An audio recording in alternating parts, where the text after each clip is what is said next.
Do you feel like you're not good enough? Whether it's a quiet whisper in the back of your mind or a loud barrier blocking your path to happiness, low self-esteem can be a significant hurdle. Today, we're going to explore what self-esteem really is, why it's crucial, and how it affects various aspects of your life. Our goal is to equip you with the understanding and tools you need to boost your self-esteem through the practice of self-love. So let's look into this important topic and lay down the foundation for a more confident and positive you. Self-esteem is how you perceive and value yourself. It's not just about feeling good, it's about genuinely believing in your worth regardless of the circumstances. High self-esteem isn't a constant state of self-admiration. It's about respecting yourself and acknowledging your worth even on bad days. People often confuse self-esteem with self-confidence, which relates more to our abilities and how competent we feel in handling situations. Self-worth, another related term, is about our intrinsic value as a person, independent of our actions or achievements.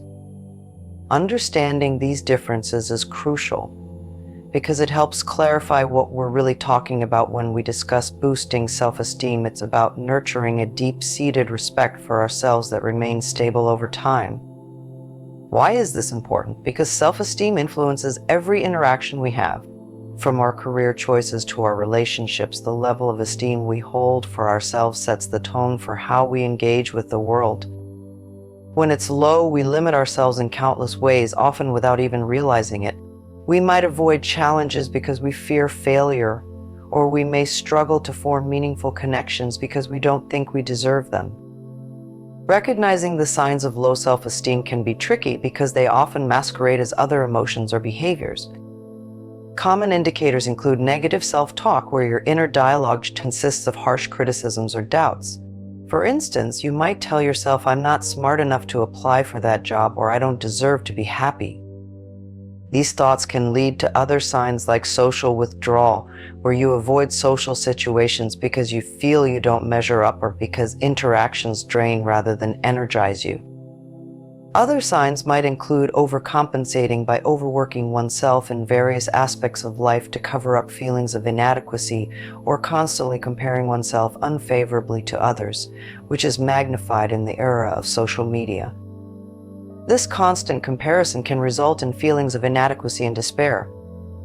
You might notice a lack of boundaries in personal relationships, where you cannot say no or express your needs effectively because you prioritize others' opinions over your own comfort. Understanding these signs is the first step toward improvement. It's about self-awareness, about catching these thoughts and behaviors and recognizing them as indicators of low self-esteem. This recognition is vital because it's the point from which we can start making changes. Addressing low self-esteem isn't about proving your value with achievements or external validation. It's about changing how you view yourself, and that starts from within. Identifying where our self-esteem issues originate can sometimes feel like detective work. It often requires us to look back into our past to uncover the experiences that shaped our current self-perception. Common sources of low self-esteem include past trauma such as emotional, physical, or mental abuse that may have taught us to feel powerless or unworthy.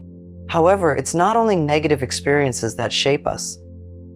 Everyday interactions and societal pressures, such as the relentless drive to meet often unrealistic cultural or familial expectations, also play a significant role.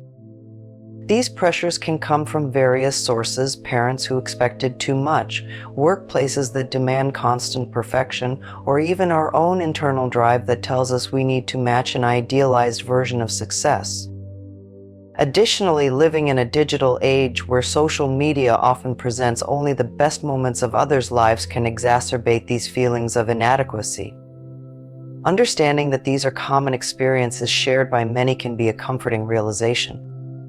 It's not just you, it's a widespread challenge that can be addressed by recognizing these sources and consciously rejecting their negative influence.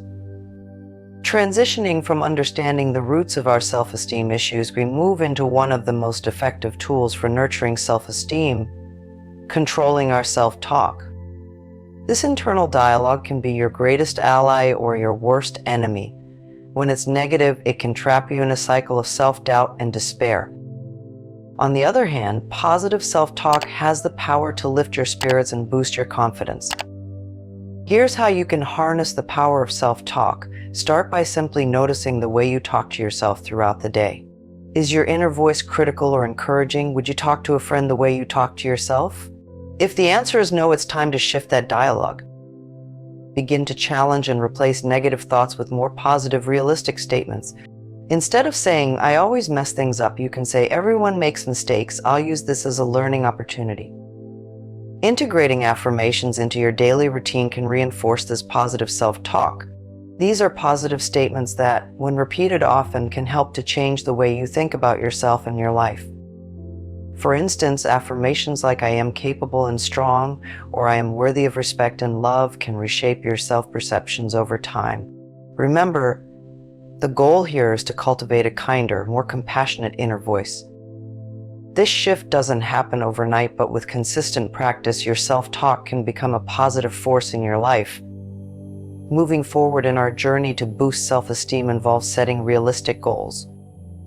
It's important to recognize that establishing attainable objectives can significantly influence how you feel about yourself. When you set and achieve manageable goals, it provides concrete evidence of your capabilities, helping to combat feelings of inadequacy or failure.